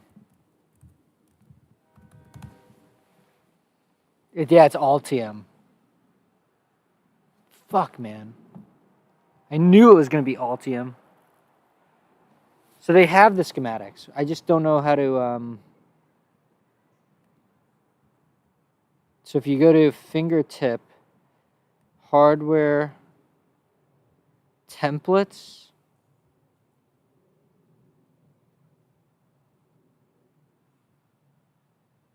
One, two, three, four, five.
Oh my god, I forgot to turn up my fucking volume. I'm so stupid. Come on, bro. Day one shit. In any case, okay, so what did we upload it yet? Wait, I thought I did.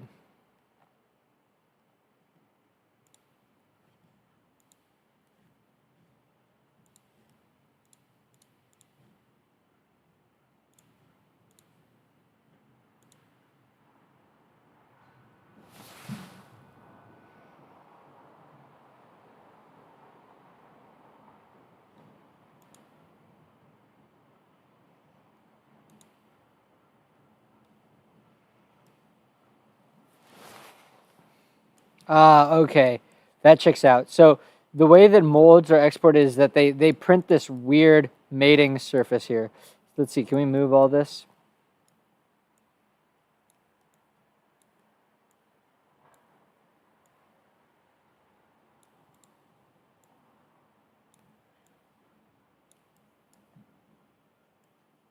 Wait, what?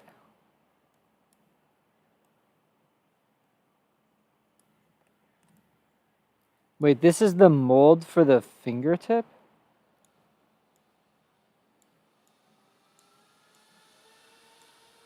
There's the fingertip. So they put the whole stack up there, I guess. I wonder why they have to do that.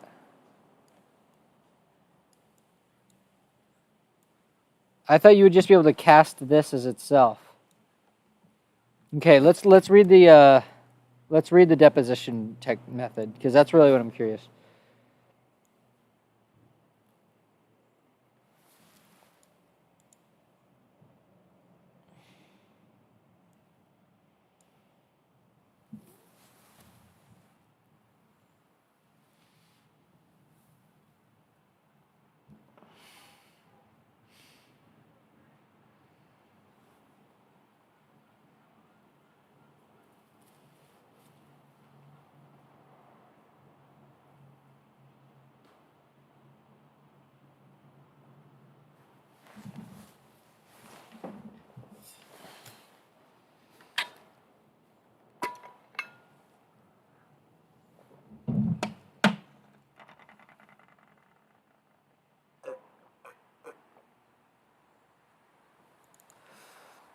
I don't understand the word modulus, to be honest.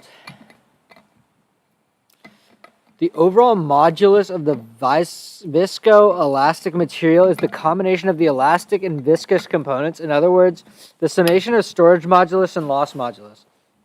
Another value, tan delta, is used to compare the viscous and elastic modulus. The DMTA measures the change in the elastic modulus, loss modulus, and tan delta with respect to the temperature.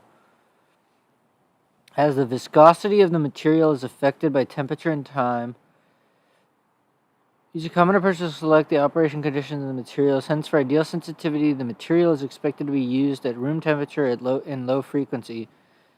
Okay.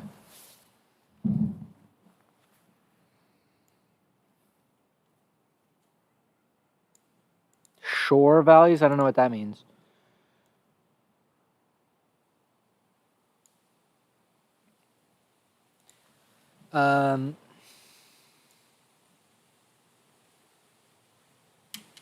We selected okay, so this is important too. We selected a fabrication using smooth-on Solaris A to B 0.8 to 1 ratio for the gel fingertip base material and a smooth-on EcoFlex thin protection layer for the thin film layer.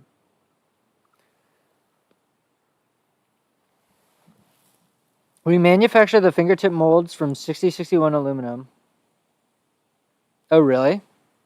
I can do that.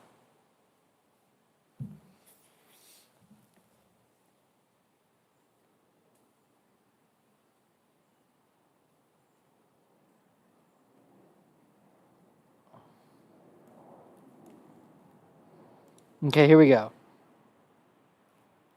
Okay, so what happened? All right, thin film manufacturing and fabrication. We manufactured the fingertip molds from 6061 aluminum and finish them with a machining polishing press with a 3 mm diameter tool and 50 micrometer step over.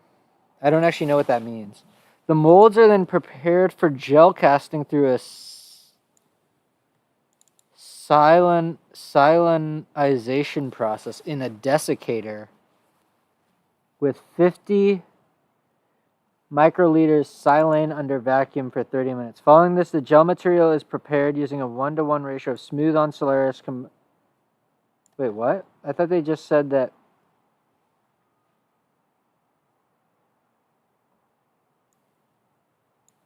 I thought they said it was 0.8 to 1, but now they're saying 1 to 1.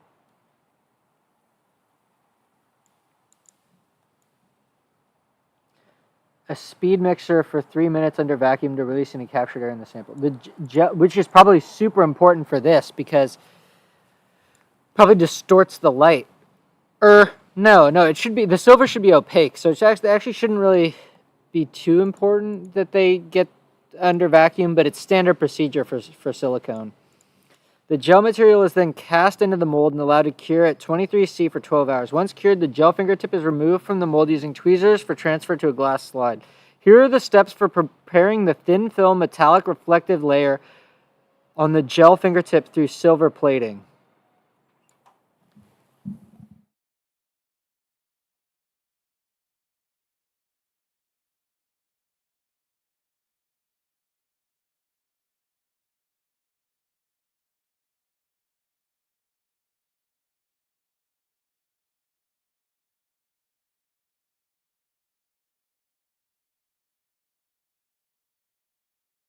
Okay, apparently it's going to rain in 6 minutes, so let's get through this. Okay, so, once cured, okay, on the glass slide, okay, here we go.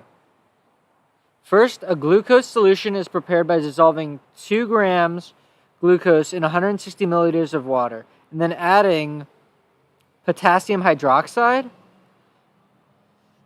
This is set aside, and silver nitrate is prepared,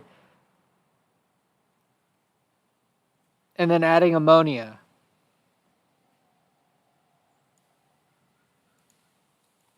I don't actually know what this means. I haven't done chemistry in so long.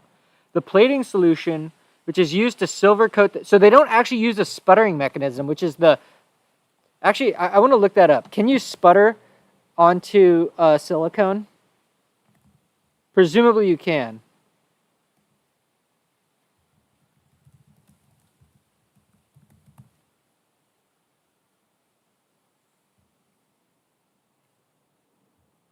No.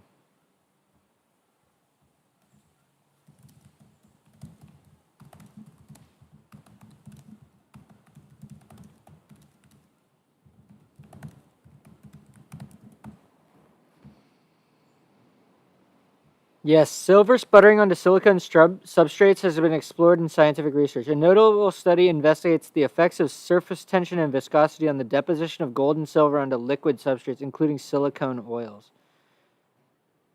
I meant cured silicone, like you see.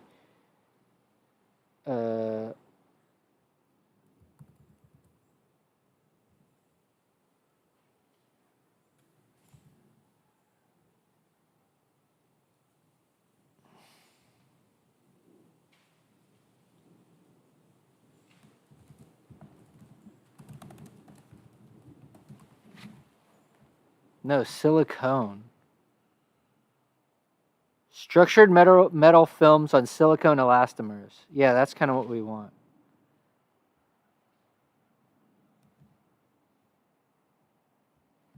Let's bookmark that.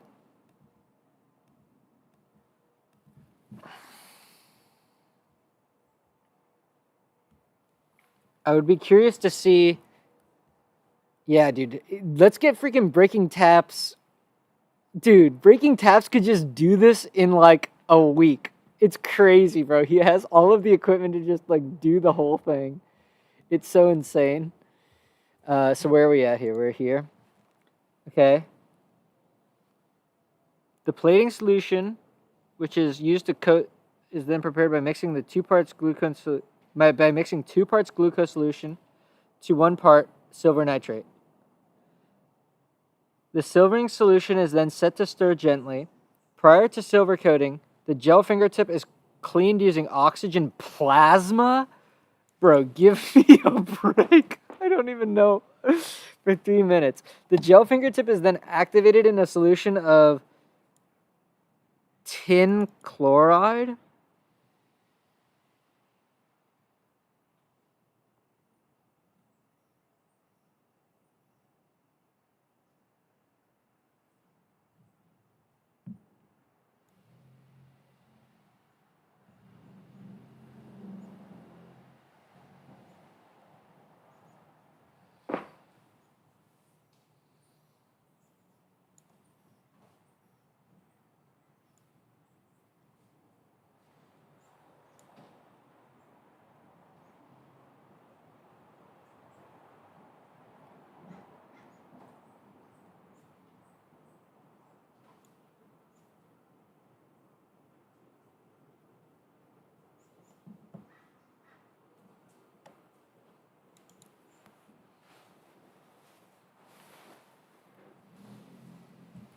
I don't understand this at all. This layer is produced by using Smooth On EcoFlex.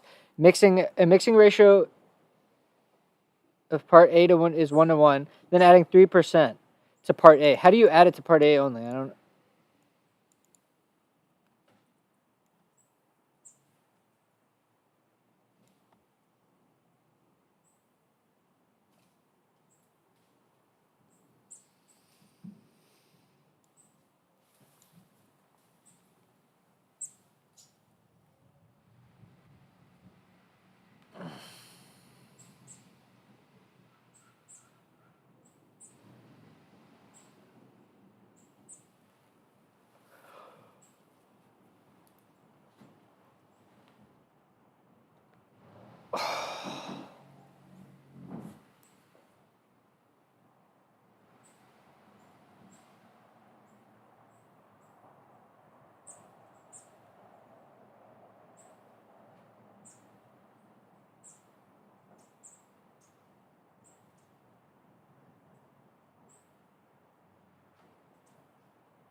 Okay. I think these are all things that I could do at home, right?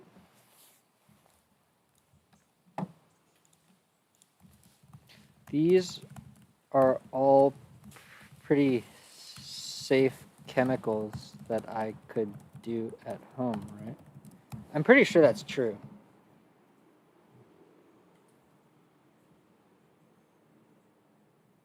What is silanization?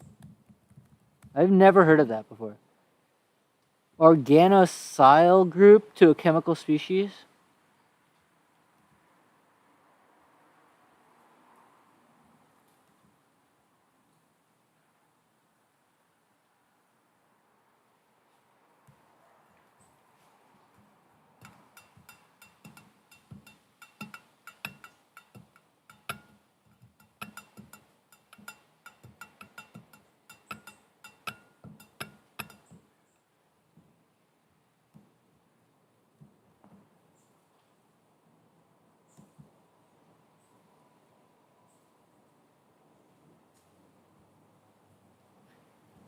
I do not know organic chemistry, bro.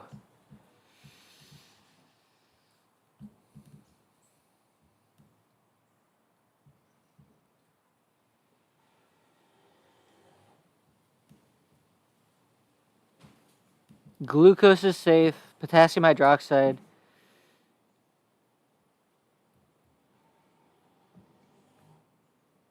I don't have any. I don't have a chemistry set though. We need to figure this out. But this seems like okay. This is crazy.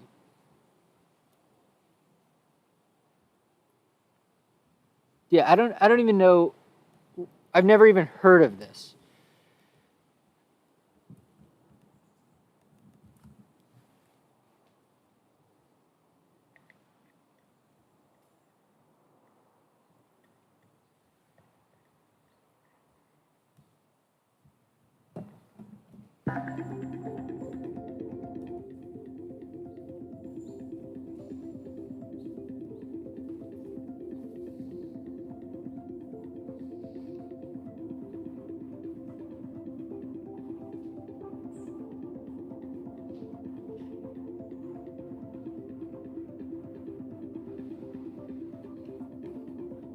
That's pretty cool.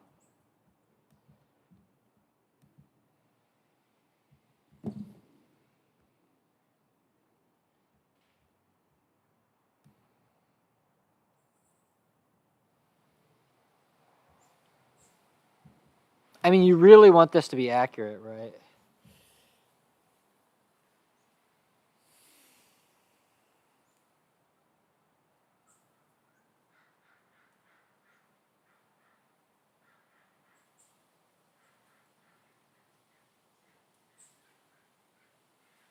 The question is whether or not you can make the lens out of epoxy.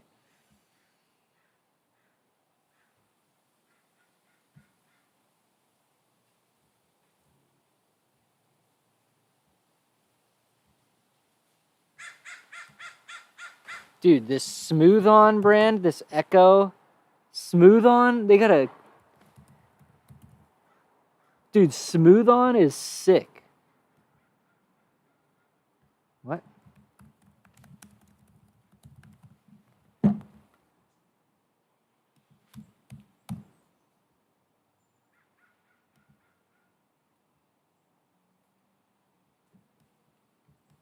That's so cool, man.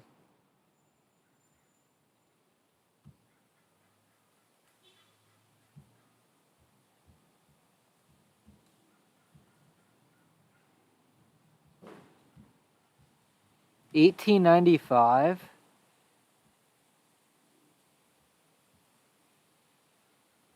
That's awesome, man.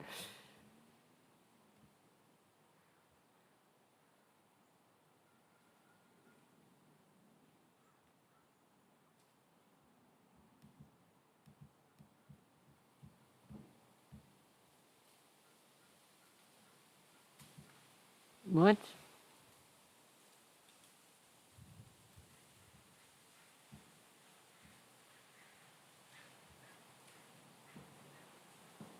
So Smooth On makes a ton of stuff, though.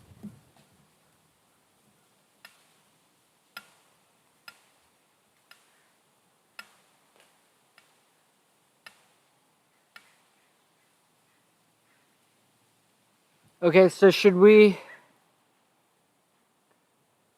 so let's look at some of these PDFs, I guess, is the point that we need to do now.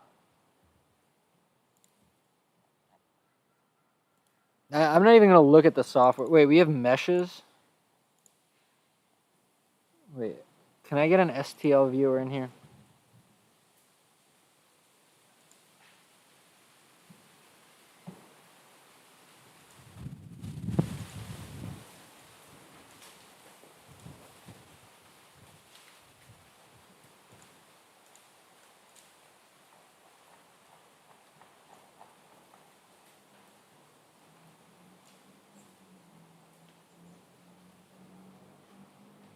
That's weird.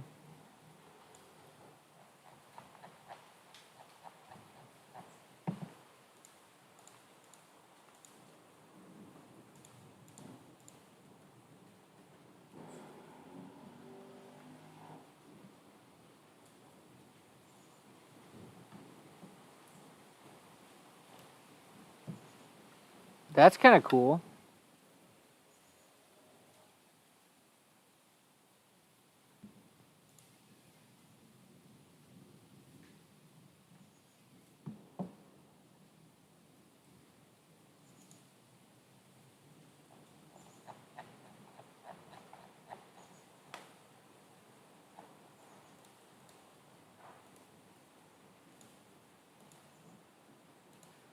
Wait, what?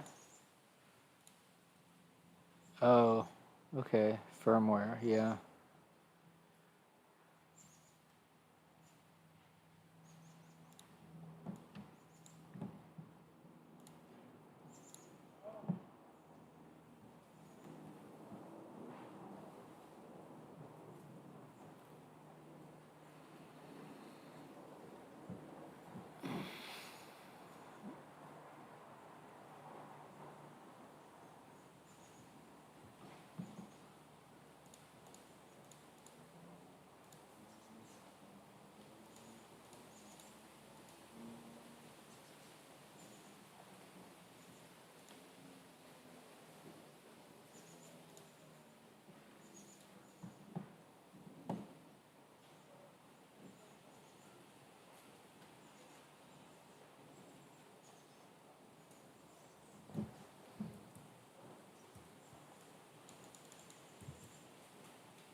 Molex.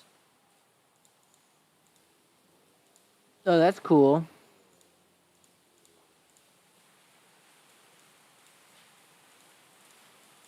They actually have a graph in here in the table of contents. You probably could reconstruct some of this.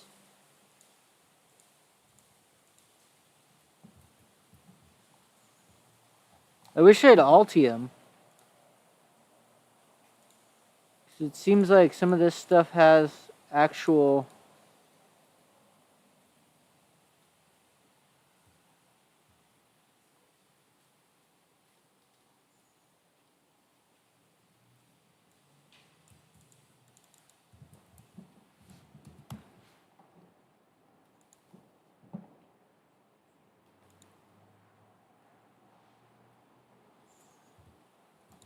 This is the camera sensor or no?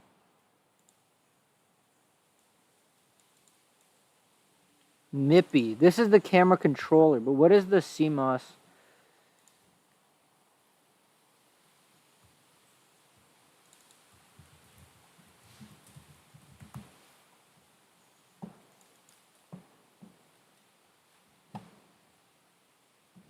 But they are just using a standard off-the-shelf image sensor. I mean, off-the-shelf meaning that they didn't design the silicon themselves. Yeah, here. This lines up because in the paper they say that it's 1.1 micrometers.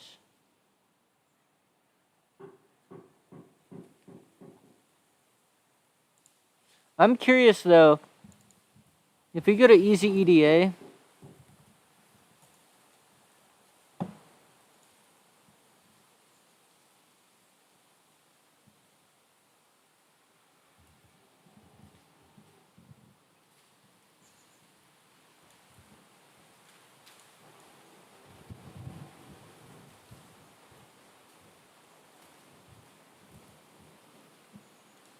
okay, it's about to rain. I'm gonna get out of here. This was super fun to look at a piece of technology that is like really advanced. I mean, really cool stuff from